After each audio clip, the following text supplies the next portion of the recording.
often wonder if people with massive, almost God-given talent know what a difference it and they can make.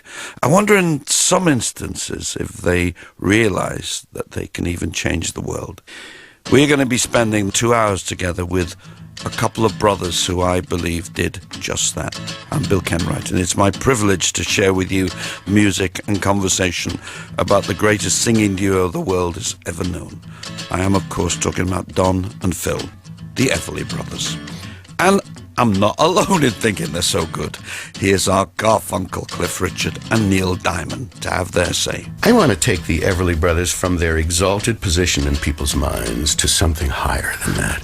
You know, we Americans, we love our Abraham Lincoln. That's where the Everlys brothers are. The Everlys brothers, for me, they represent a period of time that I'm really happy I was born into. To miss out on the birth of what's given us all a life, I couldn't bear the thought of not having heard it. Lots of people were affected by the Everlys brothers' sound. Simon and Garfunkel were, the Beatles were. My first professional guitar was an Everlys brothers guitar. I want to sound just like our Garfunkel and Neil Diamond throughout the show, but sadly, I won't be. It'll be me. And over the last few weeks, I've been chatting with some friends and a couple of heroes even who share my devotion to the Fs.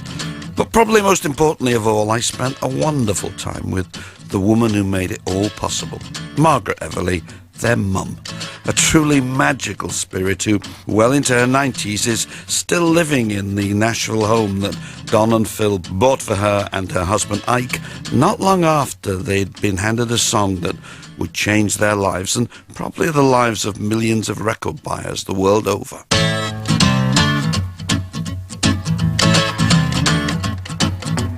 Bye-bye love, bye-bye happiness, hello loneliness, I think I'm gonna cry.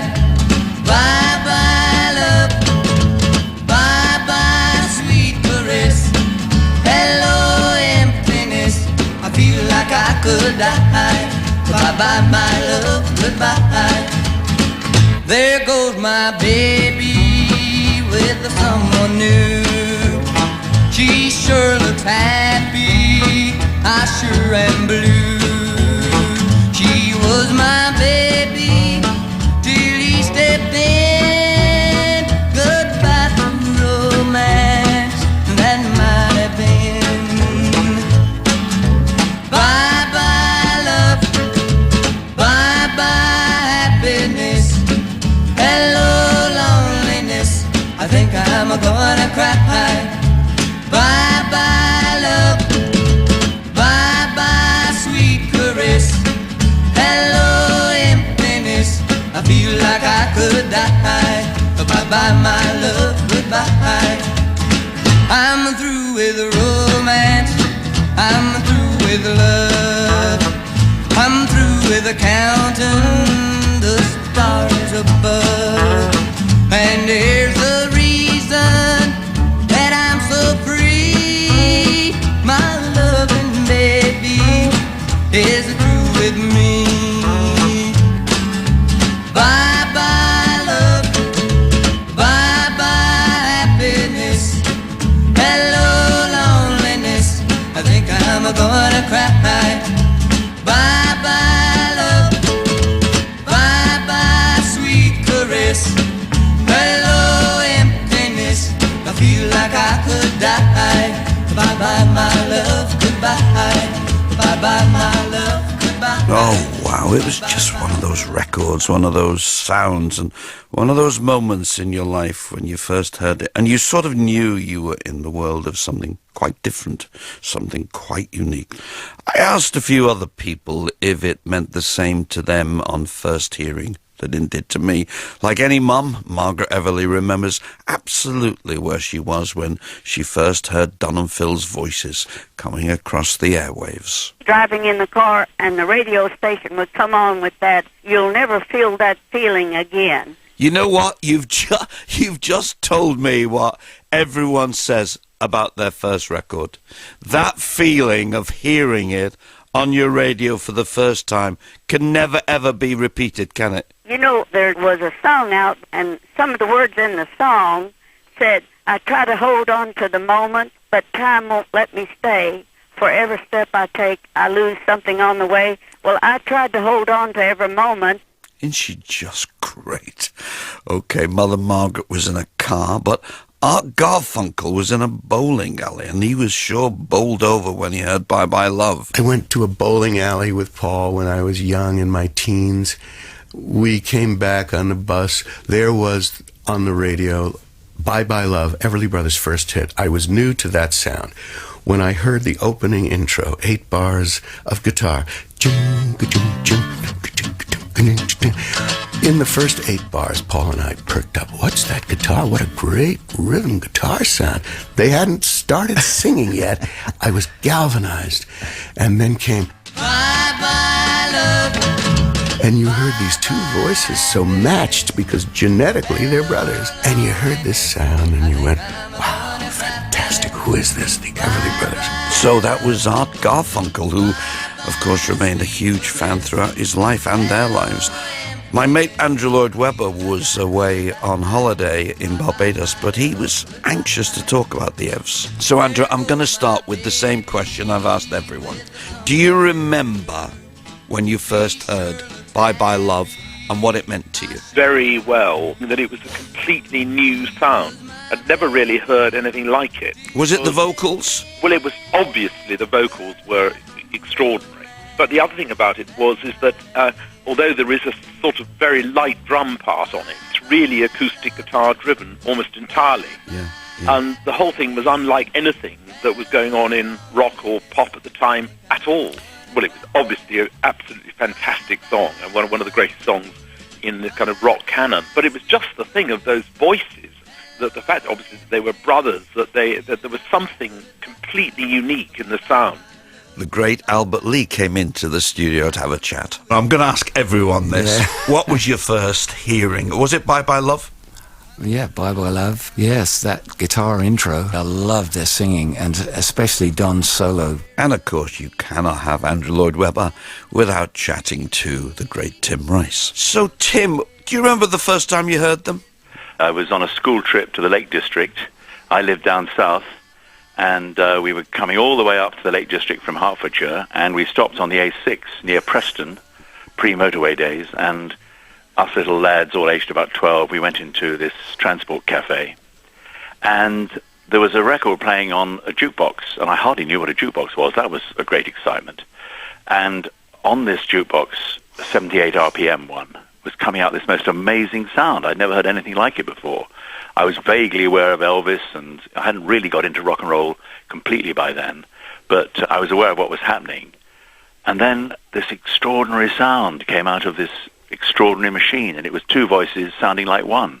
And it turned out to be the Everly Brothers. And the chap who was playing the record, some trucker from 1957, played it about 8 times on the trot. So by the time I came out of the transport cafe, having had a bacon sandwich, I think that was yet another epic moment in my life to go with the jukebox and the Everlys.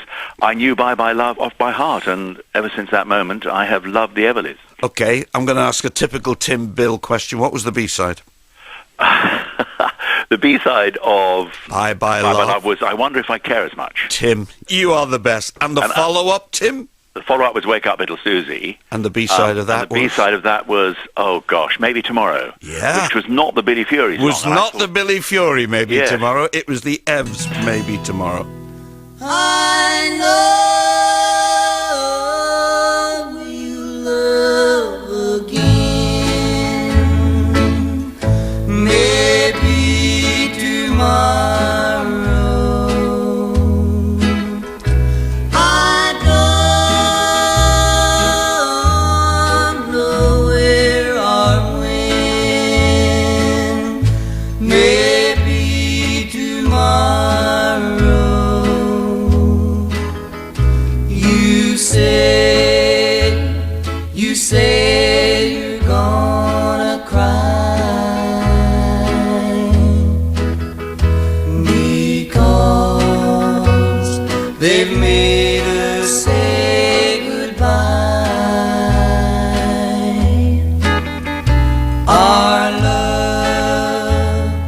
Stand the test of time.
those B-sides. That was the Evs with the wonderful Maybe Tomorrow. They, of course, had a wonderful habit of sharing their upbeat rocking singles with some of the most hauntingly beautiful B-sides ever written. But I'm getting ahead of myself. Let's go back to where it all began, Kentucky, and let's go back to the lady who started it all. I married at 15. I was 17 years old when Don was born. And that was in Kentucky, wasn't it? Yes, in Kentucky. And then in 1939, we was in Chicago, and Phil was born there. Why did you move to Chicago, Margaret? I don't know if everybody had a depression, but in the 30s, the depression was in America was really not good. And I lived in a coal mining community. Then I had gone to Chicago to find his way in the music, and then he wrote to me and asked me to marry him. So in Chicago, it was a large place, city, and we decided to look for a place for the boys to grow up. And someone offered Ike a job in Waterloo, Iowa. A job as what? He worked at WKXEL. Okay, Waterloo, on the radio. A radio station. He was the guitarist there. And were you musical, Margaret? Well, growing up, I only had a Victrola. You know, you play records. Yeah. That's all the music. But Ike's family, they played music, in the family. Don, before Phil was born, I took him down to the Loop in Chicago and made a little record called I'm Gonna Buy Me a Paper Doll. Sadly, we have not got a copy of I'm Gonna Buy Me a Paper Doll to play for you. However, the great Bob Harris did come into the studio and have a chat with me. They did come from a very musical family, and I'm sure music was in their bones from the word go. And it was also a very musical situation in the family, in the contemporaries that they were working with at the time, wasn't it?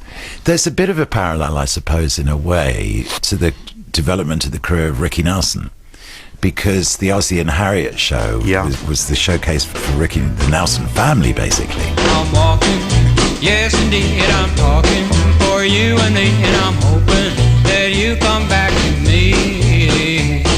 I'm lonely as I can be, and I've waited for your company, and I'm hoping that you come back to me.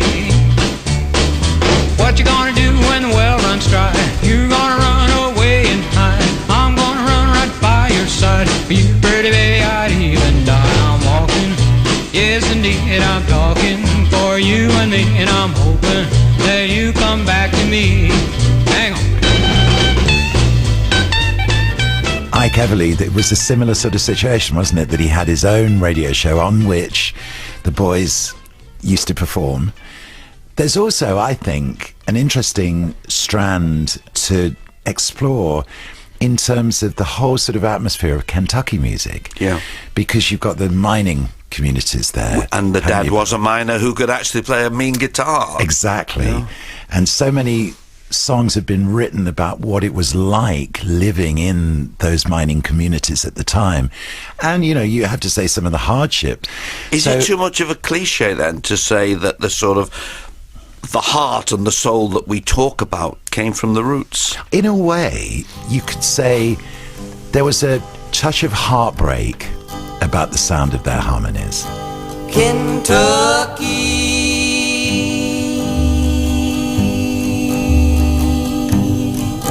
you are the dearest land outside of heaven to me.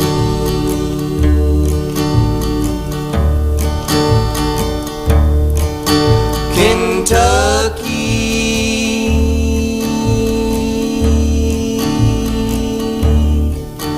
I miss your laurel and your redbud trees.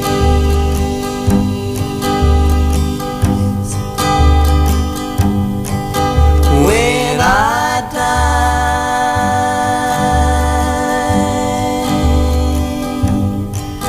I want to rest upon a graceful mountain so high.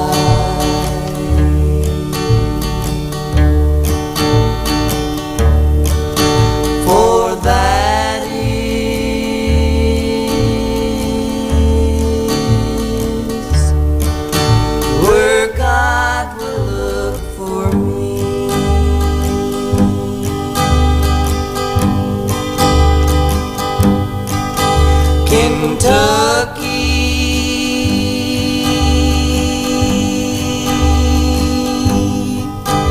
I miss the old folks singing in the silvery moonlight.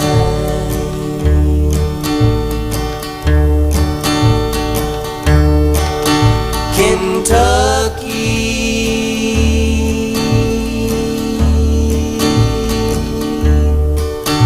I miss the hound dogs chasing coon.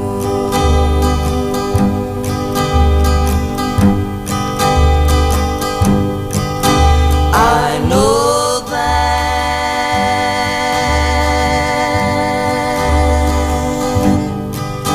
my mother, dad, and sweetheart are waiting for me.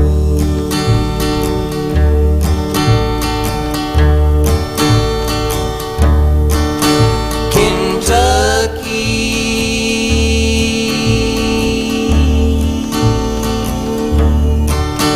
I will be coming soon.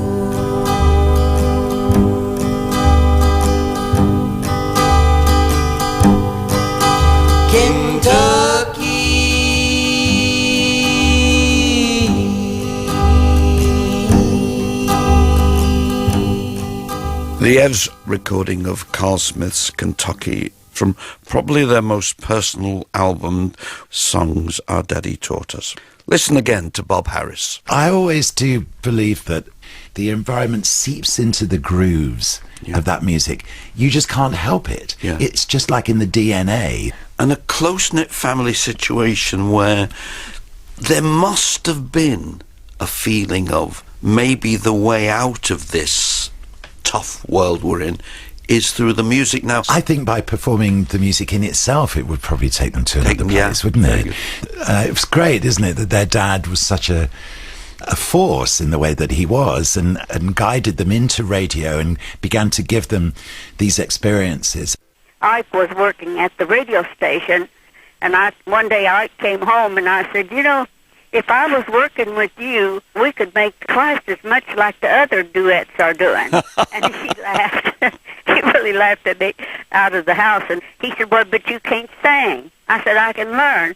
And I went to the Montgomery Ward's catalog and ordered a Wilcox Gay recording machine. It made little paper records. Oh, I love it. Yeah. So we hung up the microphone on the wall, and we put them shows on, and by the time we got ready for a family show, we walked into the radio station and put the show on. Old Margaret were Don and Phil when they first started singing together on the radio show. Radio, yeah. They were about 6 and 8, something like that. But they were appearing before that. Before we got the show, they would make a guest appearance on Ike's shows and other radio programs that the other entertainers had. So before they were 10 years old, they were singing in harmony together. By the time they was 6 and 8, they were working. So when did the move come to Nashville? You know, the history of country music was coming to an end, and we didn't know that. You're in the middle of it, and you don't know it. We moved on, took a chance, and sold everything, the furniture, and got enough money to go to Knoxville, Tennessee, and there was a man called Kaz Walker that had a radio program on one of the stations, and we got in and just drove in and got a job. We made a little bit more money, and it was so wonderful. Don was he had another year of school. Right. So not to take him out and disturb his schooling because he needed to graduate, I said, well, when he graduates, I'm going to Nashville. And in the meantime, Chet Atkins had come to Knoxville, and I introduced the boys to him, and he was trying to help them. The boys travelled to Nashville via Chet Atkins and his contacts. They were introduced to one of the heads of Columbia Records in an audition in his hotel suite, where he immediately suggested that they go into the studio. This first studio session, they relate, lasted for 40 minutes, in which they put down 4 tracks, would you believe? One of them was their first Columbia recording.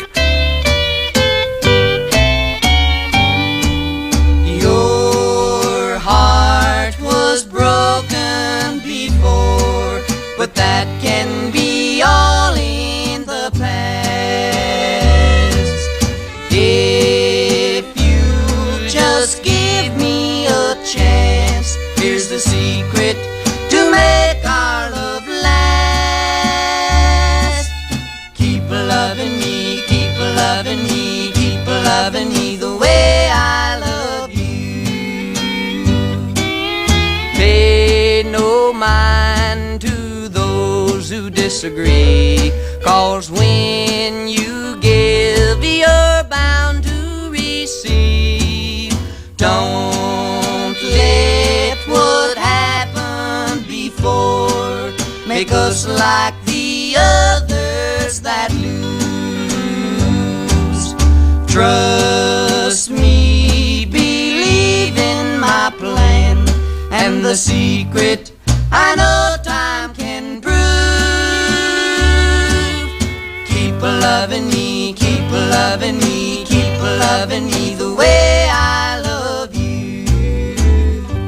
Keep a Loving Me was not a success. You can see why, can't you? The boys were still sort of seeped in the country sound of their dad without having any particular feel of their own. So their relationship with Columbia Records faded, and according to them, they were on the streets for the next year, literally trying to get someone to listen to their songs. That someone came again in the shape of Chet Atkins, who introduced them to the heads of Acuff Rose, a music publishing company, who said, look, give us your songs, let us have the publishing and the copyright, and we will sign you for a recording contract.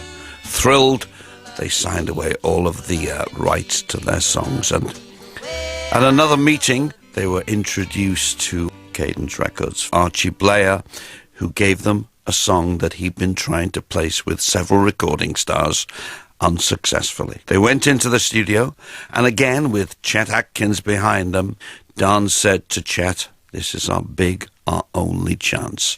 Evidently, Felice Bryant, who was one of the co-authors of Bye Bye Love, was in the studio at that momentous time. The talk was so much that I had never heard such talk on a record session, any record session. And so I said to Phil, I said, Phil, something different is happening here. I said, it sounds like there's a hit in the air. He says, oh, I hope so. Oh, I hope so. Well, within 2 weeks, they were in the charts all over the place. Interestingly, if we look back a little bit to some of their unreleased tracks that I've got hold of, there is a track that they recorded in that first Columbia session called Give Me a Future, which indicates where the intro to Bye Bye Love came from. Oh, say you be mine, give me a future. All I have is the past that I didn't last, that ruins my chances with you. The years of petals, nothing but the thought that maybe I won't have you. Nothing can compare to the loneliness that fosters me to breathe with you. Oh, say you'll be mine, give me a future. So the boys had a massive number one. What would their follow-up be? Evidently the search was exhaustive, but it was Don and Phil who were actually left to make the final decision. The choice was a good one. Wake up, little Susie, wake up. Wake up, little Susie, wake up. We've both been sound asleep. Wake up, little Susie, and weep. The movie's over, it's 4 o'clock and we're in trouble deep. Wake up, little Susie, wake up, little Susie. Well, what are we gonna tell your mama? What are we gonna tell your papa? What are we gonna tell our friends when they say, ooh la la, wake up, little Susie, wake up, little Susie. Well, I told your mama that you'd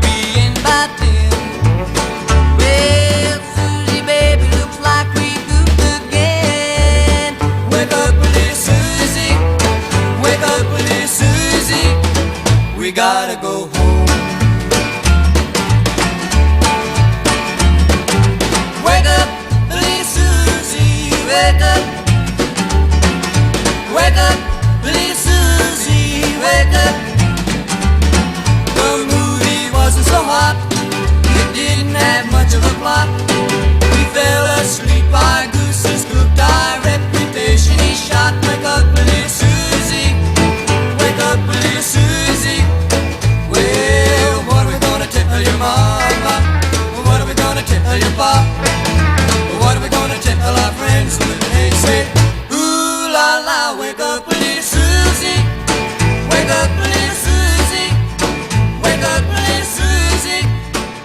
So did you buy Wake Up Little Susie? I'll tell you why I didn't buy it, because my friend Tony Watkins, who lived down the road, he bought it, and we could only really afford to buy a single every 2 weeks at the most, and Tony had that one, and we were sharing at our... They were those wonderful days, weren't they, when you used to go round to your mate's house just to listen to an A and a B-side, and you'd listen forever. You'd play it again and again, and the B-side was particularly precious, because it sort of felt like yours, didn't it? Precisely, but I did buy All I Have to Do Is Dream. Oh, and a girlfriend of mine, I mean, very innocent, I was only about 13, but just a friend who happened to be a girl, had a wonderful 33 RPM record player made by her uncle, which only played at 33.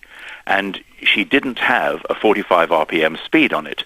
And I had All I Have to Do Is Dream on 45. And we played it time and time again at her house on slowly. 33. And I got rather used to a very deep-sounding Everlys. The Righteous Brothers meets the Everly Brothers. All I Have to Do Is Dream is such a great song. It sounds terrific, even sung slowly and deeply. And quite often I think, if I hear the proper hit version, I think, well, it's good. But it's good, but my 33 RPM was just as good. Dream, dream, dream, dream, dream. Dream, dream, dream when I want you. In my arms when I want you. And all your charms whenever I want you. All I have to do is dream. Dream, dream, dream when I feel blue in the night and I need you to hold me tight whenever I want you. All I have to do is dream. I can make you mine, taste your lips of wine anytime, night or day. Only trouble is, gee whiz, I'm dreaming my life away. I need you so that I could die. I love you so, and that is why whenever I want you, all I have to do is dream. Dream, dream, dream, dream. I can make you mine, taste your lips of wine anytime, night or day. Only trouble is, gee whiz, I'm dreaming my life away. I need you so that I could die. I love you so, and that is why whenever I want you, all I have to do is dream. Dream, dream, dream, dream. Dream, dream, dream, dream. Probably the brothers' most memorable recording, the transcendent All I Have to Do Is Dream, was the first slow song released as an A-side on Cadence, and was another chapter in their wonderful relationship with Boudleaux and Felice Bryant, who wrote the song. Interestingly enough, not many people remember that there was a bit of a dud before All I Have to Do Is Dream. The original follow-up to Wake Up Little Susie was another upbeat song entitled This Little Girl of Mine, which failed to score in any huge way on either side of the Atlantic, but All I Have to Do Is Dream certainly made up for that. All I Have to Do Is Dream was the one that really impacted on me, and that was it. I was just completely... I became a fan at that moment. You know, it's from that first guitar chord, isn't it? That single guitar chord. You go, oh wow, this is special. And then you hear those vocals. Or I nearly said those two vocals, but they weren't really two vocals, were they? It was like one. Sibling harmonies do have this magic anyway, don't they, quite often? But the Everly Brothers, as you say, those two voices were absolutely sort of welded together as one, weren't they? I mean, you think of some of the great sort of harmony moments in music through the years. Obviously, the Louvin Brothers, I think. Well, they were fans of the Louvin Brothers, yes, they weren't were. they? But you say, that's what they do, but nobody did it like them, did they? Do you think? They didn't. No, they absolutely didn't. And it's so interesting, also, the way, in a sense, the rock and roll cards fell, because I think about that first Elvis Presley single, because you got That's All Right on the one side, which was an Arthur Crudup song, blues R&B, and you've got Blue Moon of Kentucky on the other side, which was Bill Monroe, bluegrass and country. And that's the synthesis. Country on the one hand, blues and R&B on the other. And then you begin to trace the timeline through the country heritage, and you've got people like Jerry Lee Lewis, Buddy Holly, and the Everly Brothers. And they're that important to put against all those other names in terms of the inception of rock and roll, and therefore its influence on the music that we hear today. There's nowhere else you could put them, is there? Other than with the top five. No, I mean, absolutely. They are... I don't believe there would be a Beatles without the Everly Brothers. At the time, Orbison was struggling to keep his recording contract with Sun Records alive, and he badly needed a career boost. Lucky for them and for Roy, he presented the brothers one night with one of his finest compositions, Claudette. The song not only became one of Phil and Don's best rock and roll numbers, but the single's widespread success, even though it was a B-side, or a double A-side as we preferred to call them in those days, provided the spark that Roy badly needed to rekindle his own career. Oh, oh, Claudette. Oh, oh, Claudette. I got a brand new baby and I feel so good. She loves me even better than I thought she would. I'm on my way to her house and I'll pull out of breath. And when I see her tonight, I'm gonna squeeze her to death. Claudette, pretty little pet Claudette, never make me fret Claudette, but she's the greatest little girl that I've ever met. I get the best love and that I'll ever get from Claudette, pretty little pet Claudette. Oh, oh, Claudette.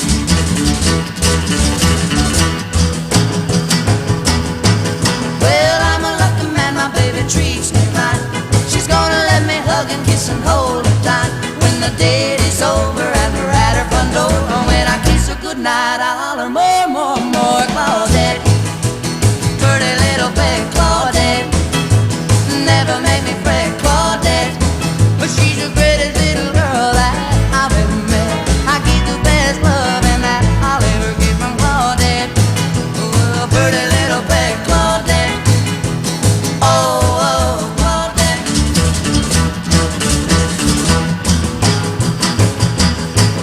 When me and my new baby have a date or three, I'm gonna ask my baby if she'll marry me.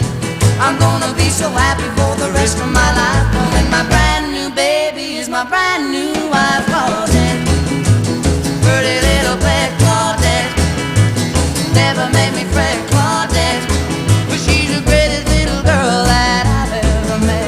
I get the best love and that I'll ever get from Claudette, pretty little pet Claudette. Oh, oh, Claudette. I can't believe that I've waited all of this time to introduce you on the show to one of my all-time rock and roll heroes, the great Duane Eddy. Duane was another one who was absolutely ready, anxious and willing to talk about his huge friendship with the Everly Brothers. I phoned him when he was on tour in the States. So, Duane, when did you first meet them? I met them back in 1958 at an Alan Freed show at the Brooklyn Fox in New York City. Bill Haley and the Everly Brothers, Bobby Darin, myself, Jack Scott, Jimmy Clanton. Oh, it sounds fantastic. So tell me, do you remember the Everly Brothers as recording artists, apart from knowing them and meeting them, did something like Bye Bye Love have the effect on you that it seemed to have on people in England? The time that came out, it was 1957. I was still working in honky-tonks and dance halls in Phoenix and in a country band. And, of course, we had to do covers of all the hits, and not all rock and roll, but all the country for sure. And if it was a rock and roll that we could do, which we could do Bye Bye Love, so I did that many times on stage. And oh, that's fascinating. So you were part of a country band? Yeah. And you played the Evs then. And then, did you become friends with them?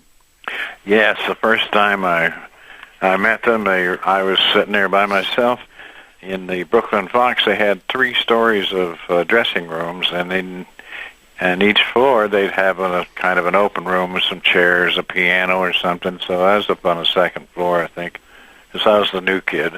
And I'm sitting there just playing acoustic guitar and trying to kill some time between shows. We had 4 or 5 shows a day. Yeah, I remember. And so I'm sitting there doing that, thumb picking, and here come Don and Phil. And then they said, "That's great, Dwayne. Hi, I'm Don, I'm Phil, blah, blah, blah." And they said, "Our dad does that. Our dad plays like that. Great. He's a thumb picker." Yeah, yeah.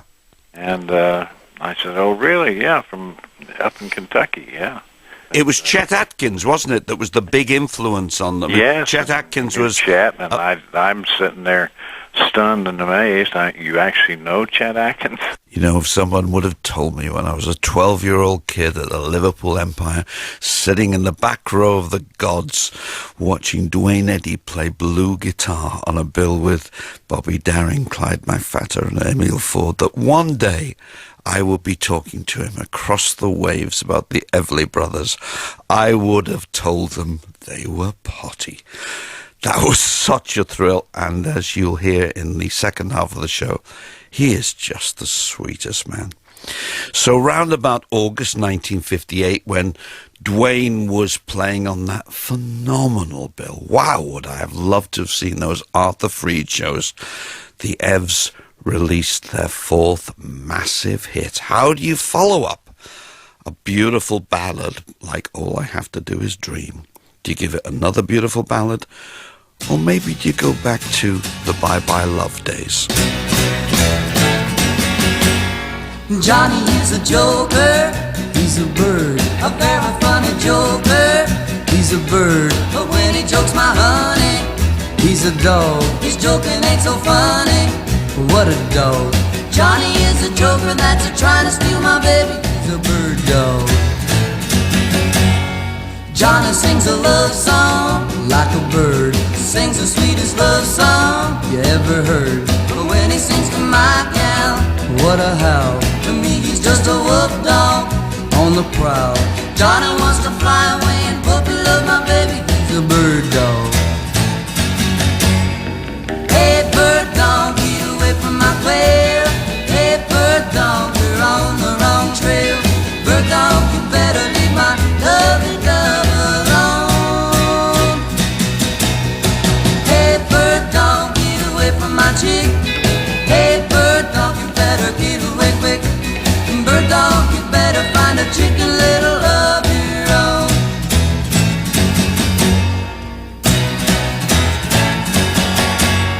Johnny kissed the teacher, he's a bird. He tiptoed up to reach her, he's a bird. Well, he's a teacher's pet now, he's a dog. What he wants he can get now, well, what a dog. He even made the teacher let him sit next to my baby, he's a bird dog. Hey bird dog, get away from my quail. Hey bird dog, you're on the wrong trail. Bird dog, you better leave my lovely dove alone. Hey bird dog, get away from my chick. Hey bird dog, you better get away quick. How do you follow a massive #1 hit Well, you come up with another massive #1 hit. A little bit of artistic license there because Bird Dog only got to #2 in our charts, but it did top the American charts. I want to introduce you again to Albert Lee, who is renowned as one of the greatest guitarists in the world and who had a very special relationship with the Evs. You've worked with the biggest stars in the world. Have you ever heard anything close? Well, I think a lot to do with it back then was the fact that they just recorded on one mic. Was that right? When we were on the road, the rare occasion when one of the mics broke down, because when we were touring from '83 onwards, they had a stand with a split stand with two mics. Yeah. Don would get really close to his mic, and Phil would stand way back and sing full voice. So the blend was never as good as if one of the mics broke down, they both get right in on that one microphone. I just love listening to people like Albert Lee.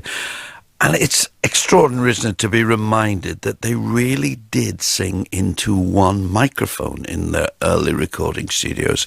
In an age where twin tracking, double tracking, what I used to call it, now goes on to infinity. You can record as many tracks as you want. The sheer beauty of those original records, I'm sure, came from the simplicity of the recording techniques. These are the words of a frontier lad who lost his love when he turned bad.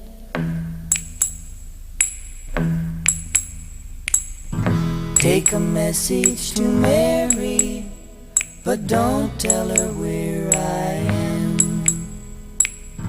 Take a message to Mary, but don't say I'm in a jam. You can tell her I had to see the world, or tell her that my ship set sail. You can say she'd better not wait for me, but don't tell her I'm in jail. Oh, don't tell her I'm in jail. Take a message to Mary, but don't tell her what I've done. Please don't mention the stagecoach and the shot from a careless gun. You can tell her I had to change my plans and cancel out the wedding day. But please don't mention my lonely cell where I'm gonna pine away until my dying day. Take a message to Mary, but don't tell her all you know. My heart's aching for Mary, Lord knows I miss her so. Just tell her I went to Timbuktu. Tell her I'm searching for gold. You can say she'd better find someone new to cherish and to hold. Oh Lord, this cell is cold. Mary, Mary, oh Lord, this cell is cold. I'll tell you what, just because I love it, let's play the B-side of the upbeat Poor Jenny. I took my little Jenny to a party last night. At 1 o'clock it ended in a heck of a fight. When someone hit my Jenny, she went out like a light. Poor Jenny. And then some joker went and called the cops on the phone. So everybody scattered out for places unknown. I couldn't carry Jenny, so I left her alone. Poor Jenny. Well, Jenny had her picture in the paper this morning. She made it with a bang. According to the story in the paper this morning, Jenny is the leader of a teenage gang. Jenny has a brother and he's hot on my trail. Her daddy wants to ride me out of town on a rail. I hope I'll be around when Jenny gets out of jail. Poor Jenny.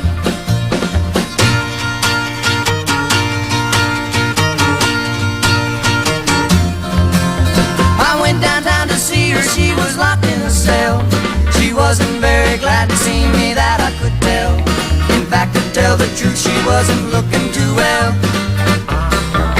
Poor Jenny, her eye was black, her face was red, her hair was a fright. She looked as though she'd been a-crying half of the night. I told her I was sorry, she said get out of sight.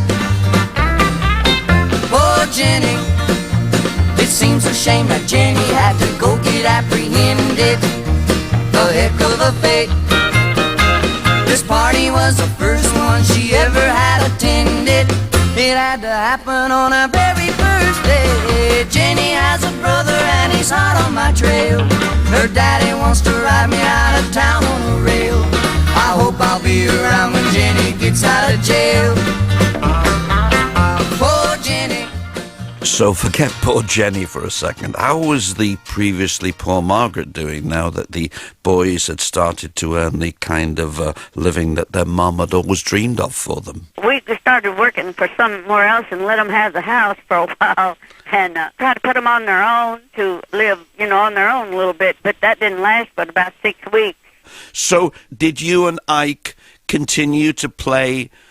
He worked with them. I didn't. Archie Blyer, he came down here to record, and he came out to where we live, where the boys bought us a house. Yeah. And Phil, he'd bring me gifts, and Don would bring me gifts, and they thought a whole lot of me, I'm sure. I'm sure they did. And they were my whole life. When they both left together, I had to go through that. I'd just fallen in love with her by this time, as you can tell. And listen, do forgive me if you think I'm shouting at her. She told me, God bless her, that she's nearly blind these days and can't watch any television, doesn't have a television in the house, and she's a wee bit deaf, so I had to speak up a little bit. I want to go back to the B-sides again. The boys' B-side to Bird Dog might just have been written for them. Darling, you can count on me till the sun dries up the sea. Until then I'll always be devoted to you. I'll be yours through endless time. I'll adore your charm sublime. Guess by now you know that I'm devoted to you. I'll never hurt you, I'll never lie, I'll never be untrue. I'll never give you reason to cry. I'd be unhappy if you were blue. Through the years my love will grow. Like a river it will flow. It can't die because I'm so devoted to you. I'll never hurt you, I'll never lie, I'll never be untrue. I'll never give you reason to cry. I'd be unhappy if you were blue. Through the years my love will grow. Like a river it will flow. It can't die because I'm so devoted to you.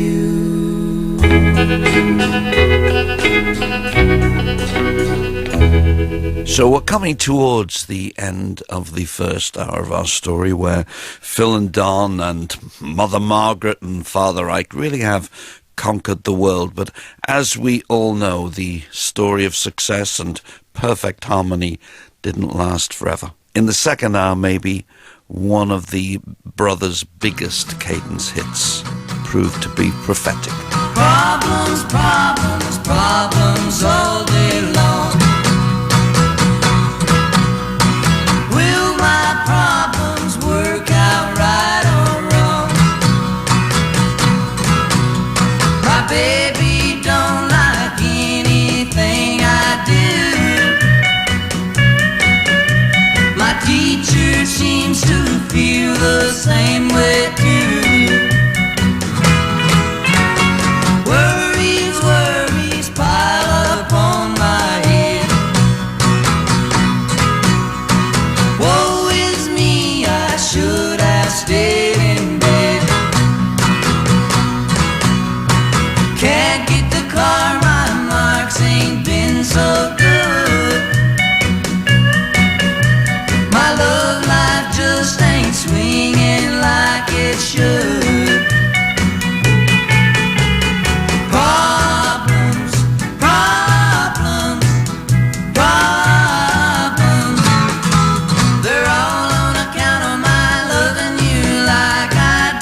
with the story of the Everly Brothers. From the first hit in 1957, Bye Bye Love, the Evs served notice that a special talent had arrived. They were to string together a whole load of hits for Cadence Records for 3 years. We've heard most of them. This one we haven't heard yet. Never felt like this until I kissed you. How did I exist until I kissed you? Never had you on my mind. Now you're there all the time. Never knew what I missed till I kissed you. I kissed you. Oh yeah, things have really changed since I kissed you. My life's not the same now that I kissed you. Oh yeah, you got a way about you. Now I can't live without you.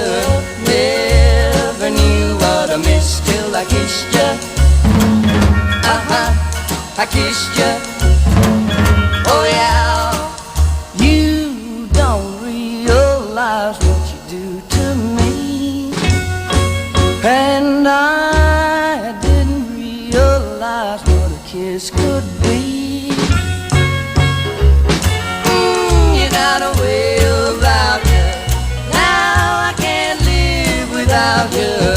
Never knew what I missed till I kissed you. I kissed you. Oh yeah, you don't realize what you do to me, and I didn't realize what a kiss could be.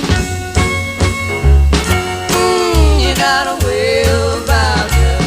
Now I can't live without you.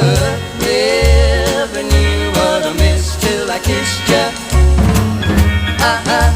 I kissed you. Oh yeah. That was Till I Kissed You, and one of the last of their Cadence hits.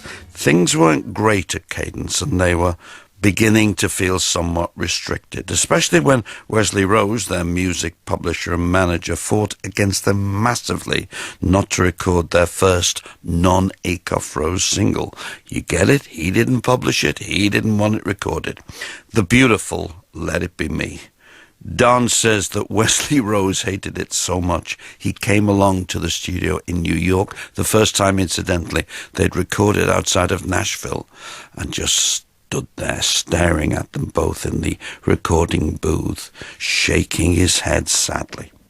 The offer of better money, bigger exposure, and an extended artistic freedom persuaded the boys to join the newly formed Warner Brothers label in 1960, a label that legend goes was formed to promote the career of Tab Hunter, who was a Warner Brothers artist but who had had 2 hits for another label. Tab never got that third hit, but Warner Brothers did sign the Evs for evidently an unheard-of $1 million contract at the time.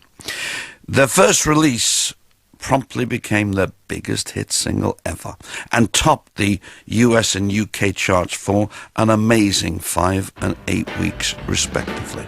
One of the best pop records ever made. Don't want your love anymore. Don't want your kisses, that's for sure.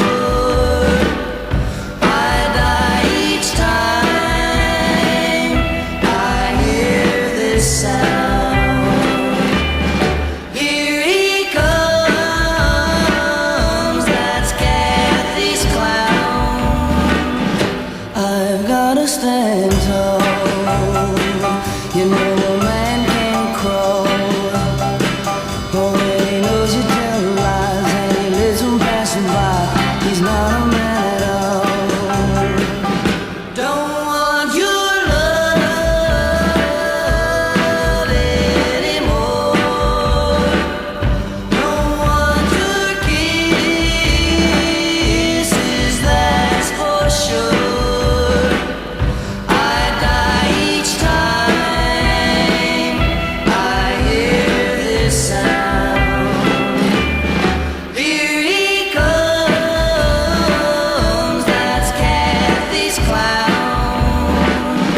when you see me shed a tear, and you know that it's sincere. Don't you think it's kind of sad that you're treating me so bad, or don't you even care? Don't want your love anymore. Don't want your kisses, that's for sure. I die each time I hear this sound. Here he comes, that's Kathy's clown. They came home, and Don picked up his guitar, and he said, "Listen at this." And Great, Kathy's great. clown was this girl. Don's girlfriend was Kathy's Was clown. Catherine. I read a piece Oh, about you that. read that? Well, her father told her, said, "You can't go with that long-haired boy." Initially, the move to Warner's seemed to be made in heaven as the hits kept on coming. Wonderful double A sides like So Sad, brackets, To Watch Good Love Go Bad, and Lucille, together with probably the greatest double A ever, I should think, wouldn't you? Walk Right Back and Ebony Eyes. But we'll get to them a little bit later. Cadence, though, were not slow in noticing that the boys still had the magic. So they decided to release a couple of old, previously unreleased singles, like Strangers and this fantastic track.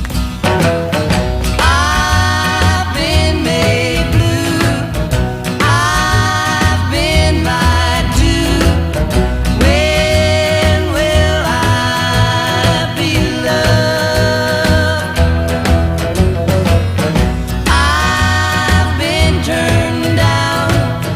I've been pushed round. When will I be loved?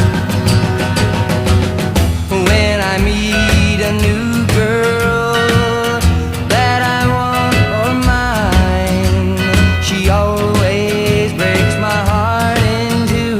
It happens every time. I've been cheated, been mistreated. When will I be loved? When I meet a new girl that I want for mine, she always breaks my heart in two. It happens every time.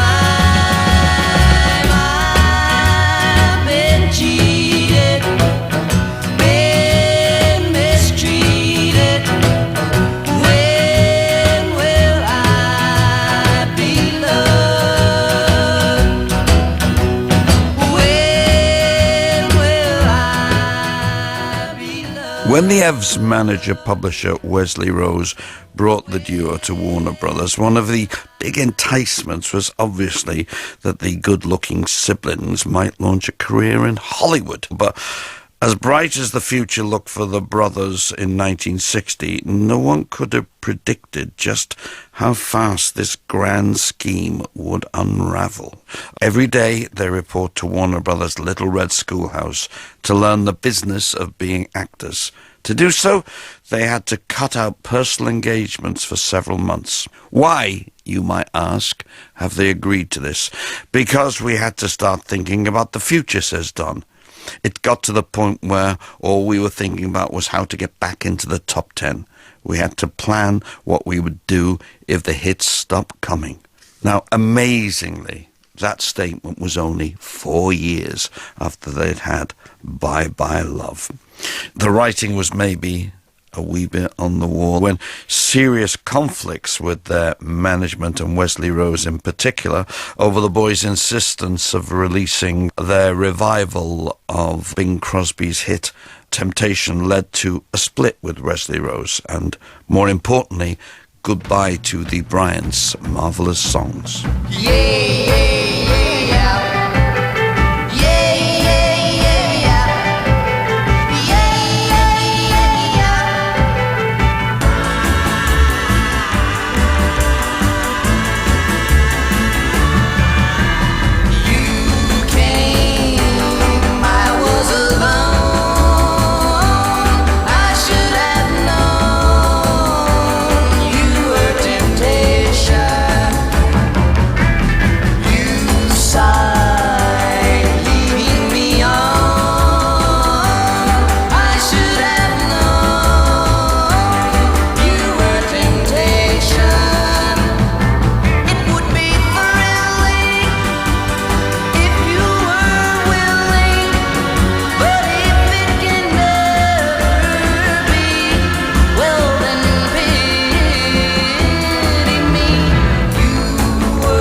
2 points of interest with that record. Firstly, it did get to number 1 in the UK, but secondly, it was a re-recording. Evidently, once again, Wesley Rose had done his stuff. Stood in the studio, arms crossed, shaking his head, sort of insisting, this isn't my song, it'll never be a hit. And it was 6 months later that the Evs went into the studio once again and recorded it their way to give them, as I said, a massive, massive number 1 hit over here. Things weren't going too well, though, in Hollywood, and sadly, they soon had to give up the thought of any kind of career in films. And after their wonderful recording of Crying in the Rain in 1962, things just seemed to be losing direction a little bit. I'll never let you see the way my broken heart is hurting me. I've got my pride and I know how to hide all my sorrow and pain. I'll do my crying in the rain.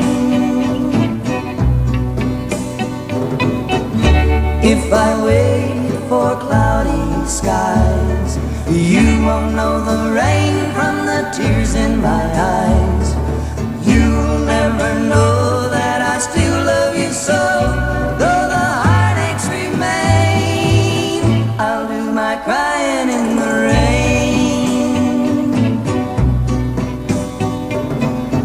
Raindrops falling from heaven could never wash away my misery. But since we're not together, I look for stormy weather to hide these tears I hope you'll never see. Someday when my crying's done, I'm gonna wear a smile and walk in the sun. I may be a fool, but till then, darling, you'll never see me complain. I'll do my crying in the rain. I'll do my crying in the rain. I'll do my crying in the rain.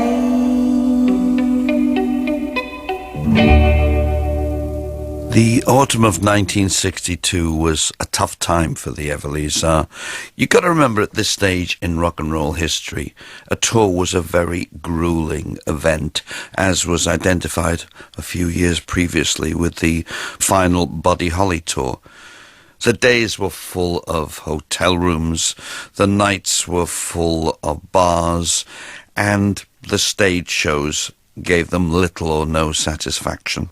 A disastrous UK tour in autumn 62 when Don collapsed due to amphetamine problems and Phil had to carry on alone did little to improve things. But the UK invasion certainly affected their record sales, and indeed in the States they were only to enjoy 2 more small hits after 1962. Albert Lee, though, still has fond memories of his first meeting with the Evs. Phil was wonderful, you know, he was a really real gentleman. So we opened up the evening by knocking over an ashtray that was on the arm of a chair into Phil's boots that were on one side of the chair. Oh, don't worry, sir, don't worry, you know, we cleaned it up. And were you sort of in awe of the man? Oh, yeah, totally absolutely. In awe of him. Yeah, but Don wasn't there because this was the tour where Don was sick and he flew back to the States. Yeah. So Phil, for one reason or another, had to finish out the tour on his own. Yeah. But then, surprisingly, you became Don's best mate and filled in for Phil over there. Well, that was years later, yeah. I'd try and get to see them whenever they got to the UK, and Phil always remembered me. He was great, you know. And I met Don that following year in '64 backstage at the Odeon Lewisham. And of course, it was Don I wanted to meet because he did the guitar bits and he sang those wonderful. And you met Phil. You wanted to meet the other one. I wanted to meet Don, you know. It's somewhat ironic that fateful tour of autumn '62 did nothing but improve the relationships with the two brothers. Phil was known to have said it was one of the most frightening and unfulfilling experiences of his life, and More than anything, it convinced him that they needed each other. As with so many of our American heroes, our faith and our record-buying instincts never deserted the Everly Brothers, and we continued to welcome them to our charts and to our country. One of the most welcoming friends was Brian Matthew. I was sent along pretty ill-prepared, I must say, and ill-qualified, come to that, to produce a session at the Playhouse Theatre, which we had as a studio in those days, with none other than the Everly Brothers. Now, these were absolute idols of mine. I thought they were magnificent, and they came along to the studio through no fault of their own, extremely late because their plane had been delayed, and they came to me from the airport. I'd originally got 3 hours to record several numbers with them, but by the time they arrived and got their instruments set up and their bass player ready to play with them, there was 18 minutes left. And I have to say that in that 18 minutes, they played and performed non-stop, perfectly, 6 of their numbers, knowing that there was no chance of a retake. Now, that really takes some doing, and I never encountered anything like with any other 60s stars. The indispensable Brian Matthew with his idols, the Everly Brothers. Can you imagine just going on to a live recording and singing Cold the way they did and sounding as good as that? So, as I said, the hits continued in Britain. They weren't as big as they were before, but they still included wonderful recordings like No One Can Make My Sunshine Smile, Gone, Gone, Gone, Ferris Wheel, and the exquisite So It Always Will Be. I loved you from the moment you smiled and said hello to me. So it was, so it is, and darling, so it always will be. You spoke, and I was captured for everyone around to see. So it was, so it is, and darling, so it always will be. It's been a thrilling mystery what you could see in me that night, right from the very start. What made you look my way and give me the chance to say what was in my heart? My heart said, you're my one love. Without you, there's no life for me. So it was, so it is, and darling, so it always will be.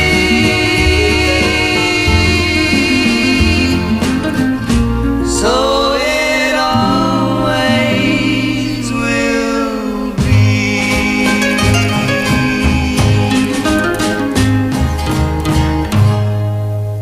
That record earned the dubious distinction of being the first Evs 45 since their Columbia debut to miss the Hot 100 entirely. It bubbled under at 116. It was a bigger hit here, though, just scraping into the top 30, and was their biggest hit between the years of 1963 and 1965. They never stopped working as a duo during this time, and although their last United States top 10 hit was That's Old Fashioned, a song previously recorded but unreleased by the Claudettes and given to the brothers by their old mentor Archie Blair, succeeding years saw the Evs selling many fewer records in the States. Their enlistment in the United States Marine Corps Reserves in 61, rather than being drafted into the Army for 2 years, also took them out of the spotlight for 6 months. One of their few performances during the Marine Corps service was an on-leave appearance on the Ed Sullivan Show, performing Jezebel and Crying in the Rain. The boys were phenomenal guitarists. I mean, there's a wonderful sequence on the Ed Sullivan Show where they both play the same guitar together. You know, you're the first person who's mentioned that. That's I mean, true, actually. That's the thing. I mean, it wasn't just that they were this extraordinary vocal combination, which I think is still completely unique in the whole of the history of rock and pop, but it's the fact that they were these amazing instinctive guitarists, and that they did together as brothers. I mean, it was an extraordinary. Phil obviously did the harmony, and Don did the melody, but Phil's inventiveness and his instinctive inventiveness is quite extraordinary. But you have to remember that from the Beatles onwards, you know, things changed drastically in America. Yeah. So their career, it was good. They didn't have as many hits. You know, they were popular, and they ended up with their own TV show for a while. You know, like a summer replacement for Johnny Cash. So they were still in the limelight, but things kind of deteriorated to what it was. They weren't like the number one vocal group. Extraordinarily, though, the brothers had one more massive hit in them, at least in the UK, where it got to number 2 in 1965, their best and their most successful co-authored composition yet.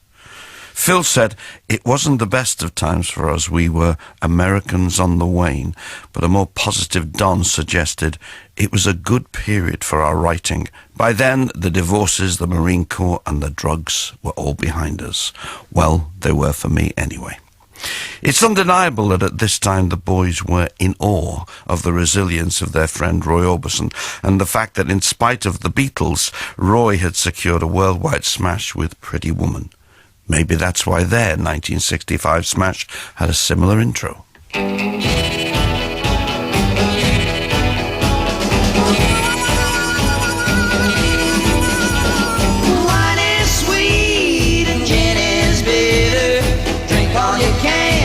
You won't forget her.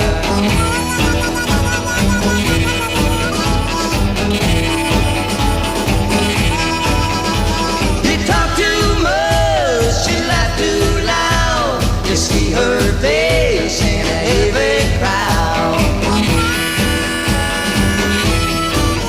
That's the price of love, the price of love, the debt you pay with tears and pain.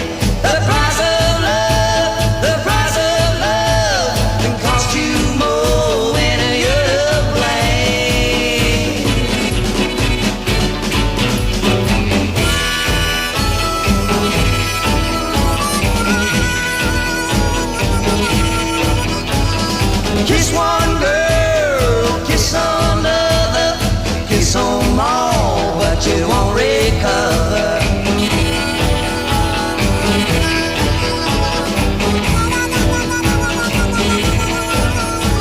You're dancing slow, you're dancing fast, you're happy now, but that won't last. That's the price of love, the price of love, the debt you pay with tears and pain. The price of love, the price of love, cost you more than you're to blame.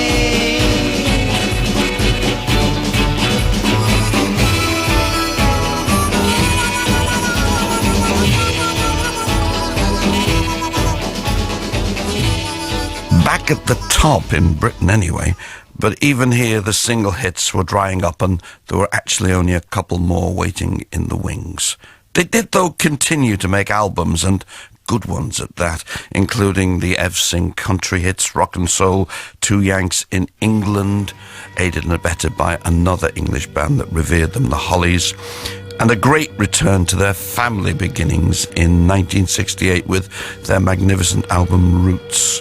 Like Songs Our Daddy Taught Us. Exactly 10 years previously, the boys proved once again to anyone who might have doubted what their upbringing meant to them. And to take us right back to the beginning of the show, when Tim Rice, of course, knew what the B-side of Bye Bye Love was, I Wonder If I Care As Much was given a stunning overhaul. Last night I cried myself to sleep for the one that makes me weep. I dried my eyes to greet the day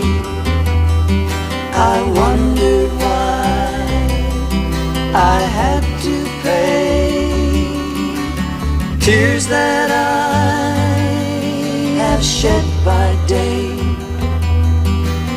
give relief and wash away the memory of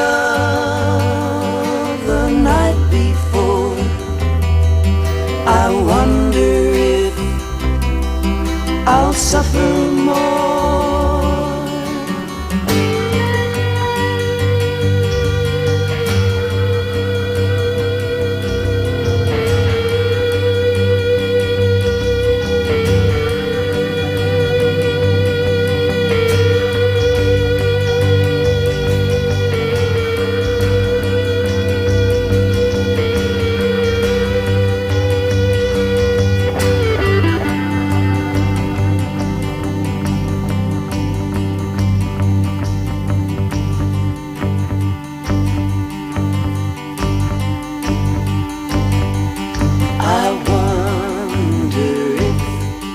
I care as much as I did before.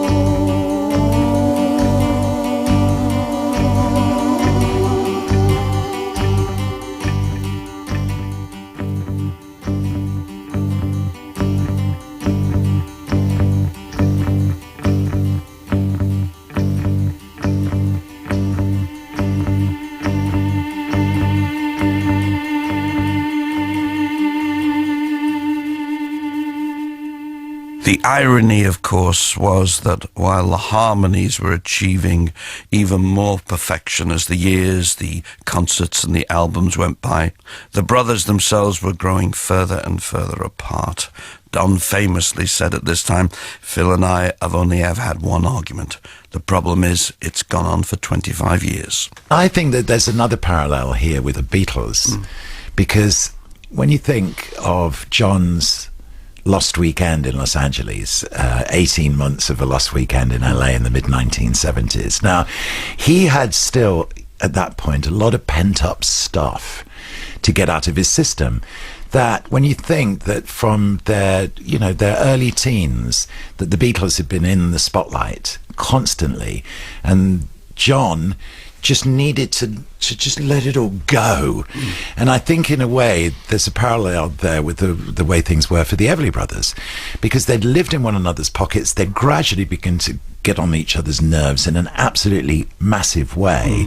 And the only way eventually that could go is with the kind of massive implosion, just a big moment where they both go, that's enough, we can't cope with this anymore.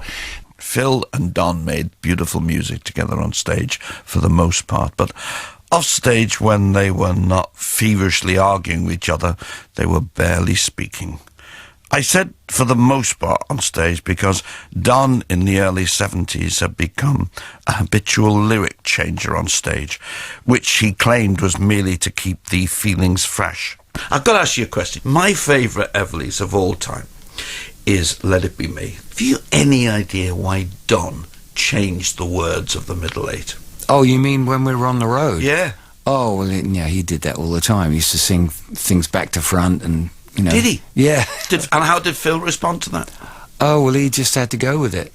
That was the way it was. So was Phil, meek is the wrong word, but was Phil the more laid back of the two of them? Yeah, and, you know, Don was the older brother. Just to keep the peace, Phil went along with whatever he wanted to do. Don always liked that freedom. And, of course, he was restricted because he had to sing things straight every night. Was that tough for you, as being basically their MD for those years? Some nights we knew that it could be a lot better than it was. Really? Sometimes it could spoil the show. However, when Don turned up drunk for a concert in Buena Park, California, and subsequently screwed up the lyrics to Kathy's Clown, Phil had just had enough and told Don so on stage, after which he smashed his guitar and left the stage. Don told a stunned crowd the Everly brothers died 10 years ago. Extraordinarily, the brothers' last single release after that in the States was their cover of Not Fade Away. They did. I'm gonna tell you how it's gonna be.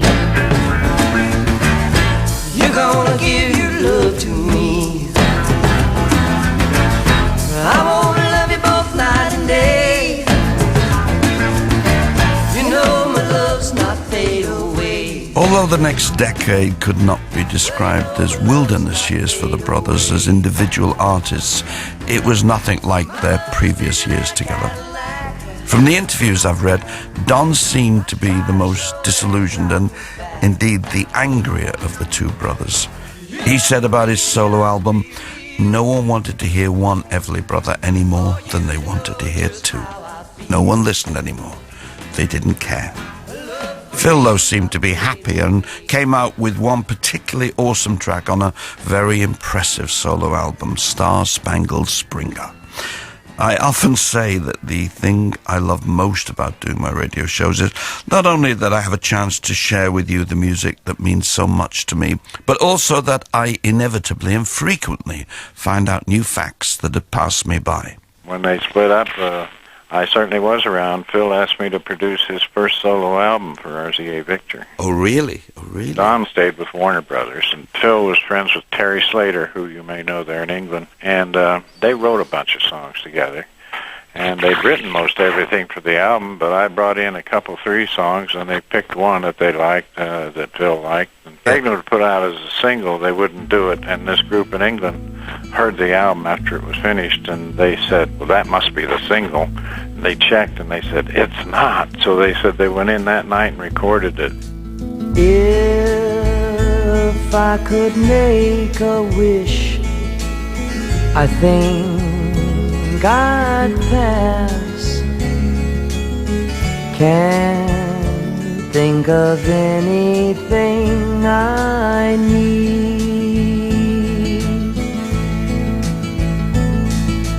No cigarettes, no sleep, no light, no sound, nothing to eat, no books to read. Making love with you has left me peaceful, warm and tired. What more could I ask? There's nothing left to be desired. Peace came upon me and it leaves me weak. So sleep, silent angel, go to sleep. Sometimes all I need is the air that I breathe and to love you. All I need is the air that I breathe, yes, to love you. All I need is the air that I breathe.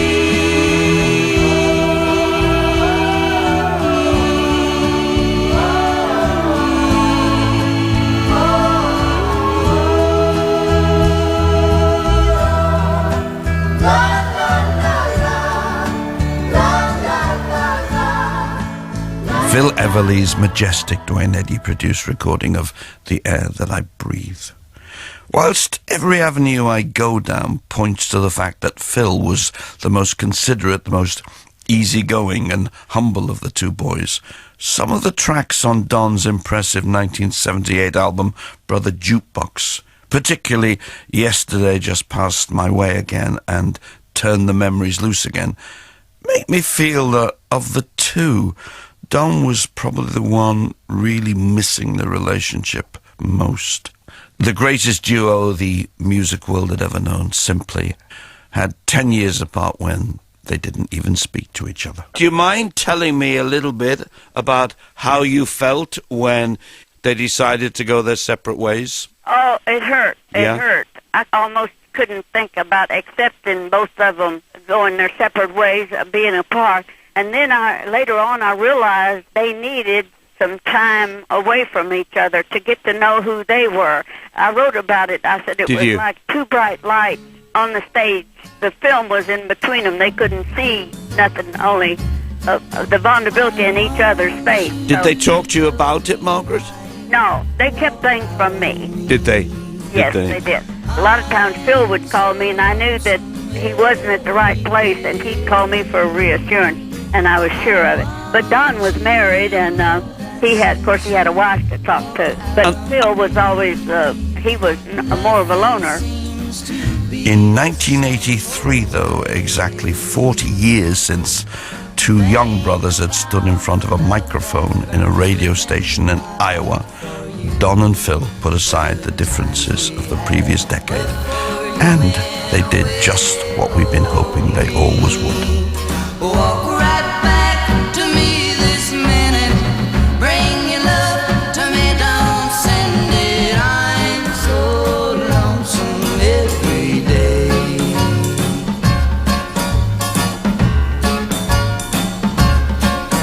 I want you to tell me why you walked out on me.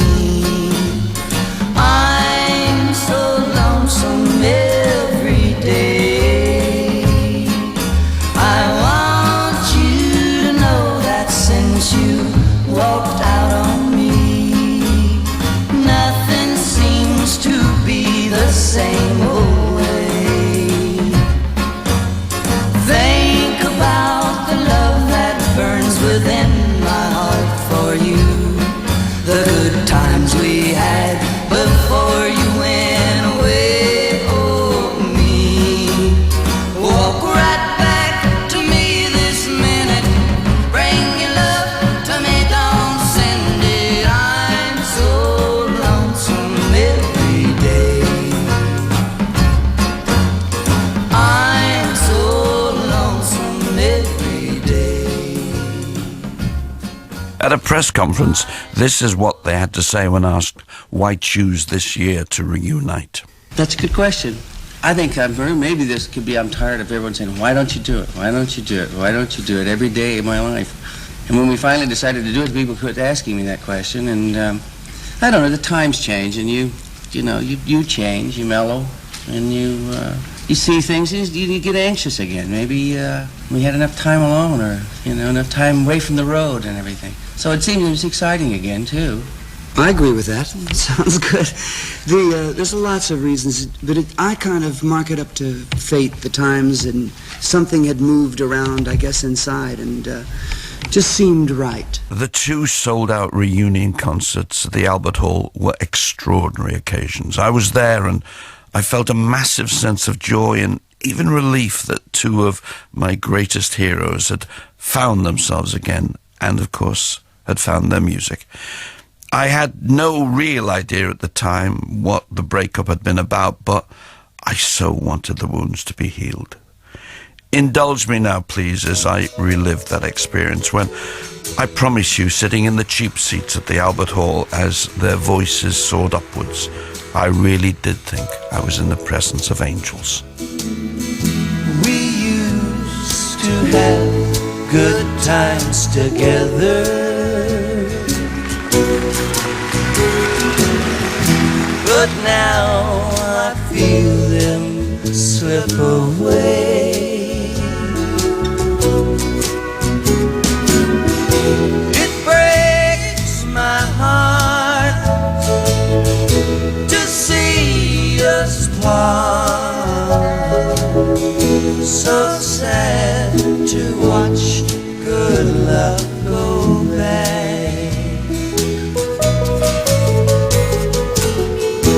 Remember how you used to feel, dear. You said nothing could change your mind.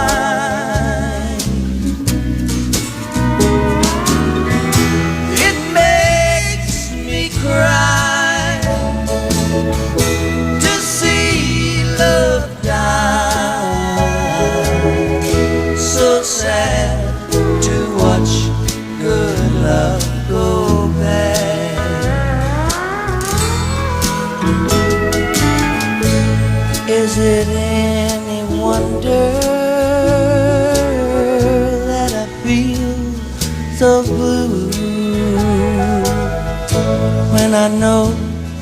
for certain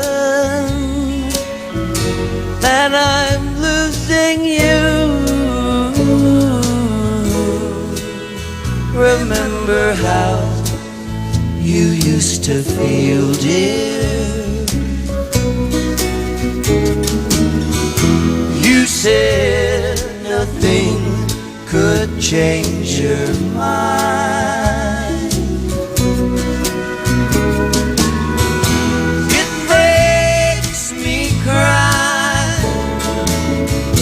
to see love die.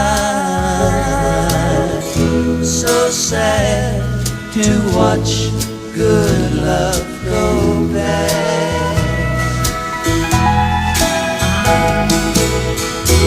So sad to watch good love go bad.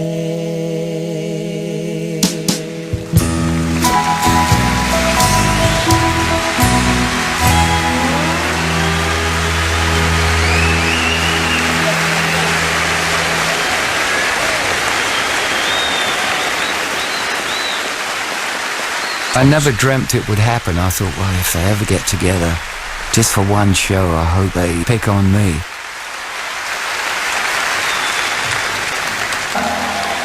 How about a nice hand for Albert Lee here on guitar? The Evs not only committed themselves once more to worldwide touring, but they headed back into the studios again with 2 albums produced by Dave Edmunds and even a return to the singles chart after an absence of nearly 20 years with a song Paul McCartney had written specially for them, On the Wings of a Nightingale.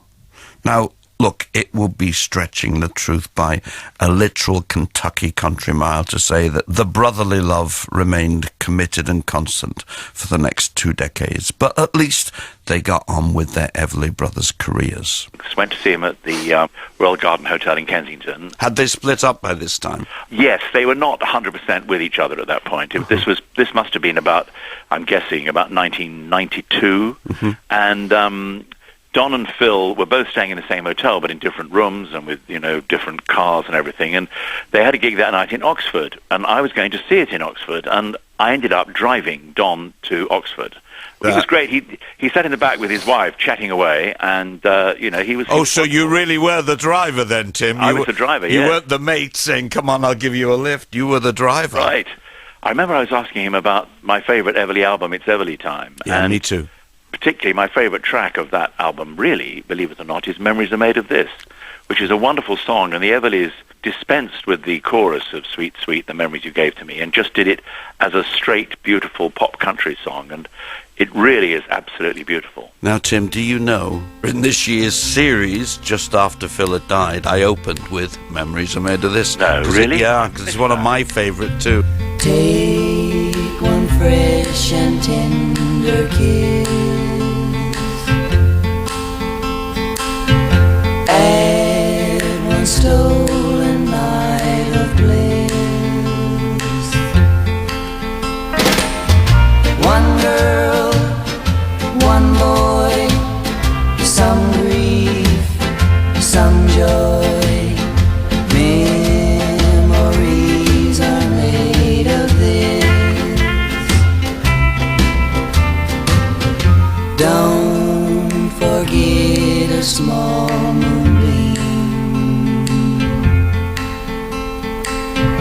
folded lightly with a dream.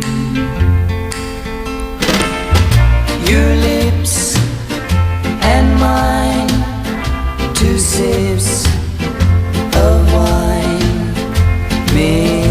Memories are made of this.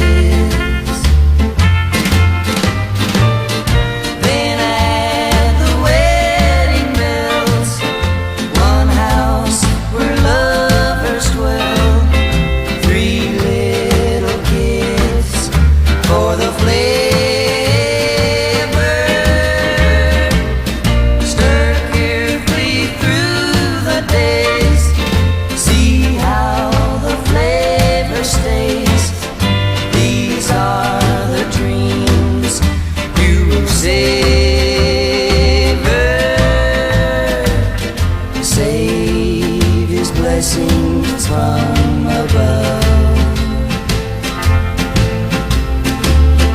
serve it generously with love.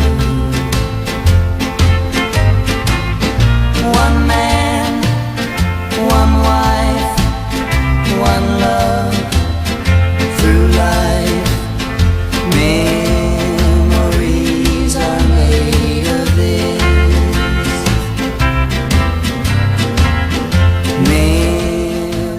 I mean, I had the luck of working with the Everly Brothers, although I have to say separately, because in those days, well, when they were not speaking, but I did a song for Whistle Down the Wind called Cold, which was, I think, the last thing they ever recorded. How did you manage then, Lee? It was very difficult. I mean, I, of course, thought that I was going to be the person who would actually get them together. No way. Don turned up first. He said, I'm laying down the thing. I said, Phil's over the road. Why don't we just bring him over? No way. No possibility. And when was this? Well, this would have been, roughly 12 years ago now. So it was the final split then. It was they'd had their comeback together and then they'd done the final. I mean, they were prepared to do the song, but they weren't prepared to do it together. The flowers have all died, the skies are going gray. I begged my baby not to leave, I couldn't make her stay. The heat has disappeared, the eternal flame is low. The forecast ain't so good, I'm home, there's no place to go. It's cold, like a frozen teardrop. There's a chill in the air, and there's ice in my veins, and it won't stop. It's cold, like an endless winter. The moon's on the run, and even the sun is cold. I gotta see my girl. And that was it. Phil made the odd appearance duetting on a country record, but Don and Phil together were no more. But secretly, we fans hoped that maybe one day, until January the 3rd this year, when we knew it was not to be. It's all over. Didn't even cry. I just stopped living when you said goodbye. It's all over. Didn't feel a thing. I just stopped living. Couldn't stand the pain. Hair of gold like leaves in September. Lips as fresh as spring. Love that warms like summer sun. Shouldn't die when winter comes. It's all over. Didn't even cry. I just stopped living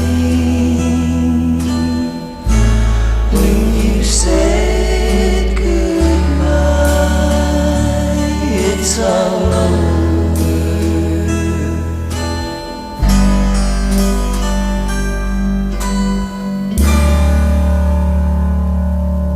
Understandably, the tributes came thick and fast as the music industry mourned the death of one of its greatest legends. But the most poignant came from Phil's brother, who said simply, "Our love will always be deeper than any earthly differences we might have had." I loved my brother very much. The world might be mourning an Everly, but I am mourning my brother Phil. You know, No matter how many records I've played in this 2 hours, I promise you I haven't even scratched the surface. The singles, the albums, the compilations all form a musical catalogue of harmonies unsurpassed in recording history. I listen to them constantly, and they never ever fail to thrill me. As I said at the start of the show, I hope they truly appreciate what they've brought into our lives. They did develop their talent, and the joy that they have given people, it makes me feel good, and that gave me joy. That my sons had given so much joy to so many people. If you know me at all, you'll know that there's only one song I could finish with. I've kept the best till last. Phil Everly's favourite of the hundreds of records he and Don made. And to me, pop perfection, and one of the most beautiful sounds of all time. I bless the day I found you. I want to stay around you, and so I beg you, let it be me. Don't take this heaven from one if you must cling to someone now and forever. Let it be me. Each time we meet, love, I find complete love without your sweet love. What would life be? So never leave me lonely. Tell me you love me only, and that you'll always let it be me. Each time we meet, love, I find complete love without your sweet love. What would life be? So never leave me lonely. Tell me you love me only, and that you'll always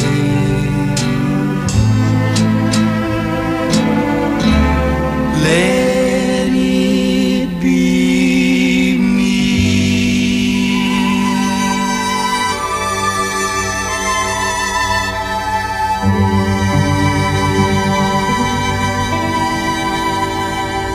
You've been listening to the Everly Brothers, Now and Forever, Let It Be Me. I'm Bill Kenwright. Thank you to my producer, Julie Newman. Good night. God bless. Thank you for listening. This is BBC Radio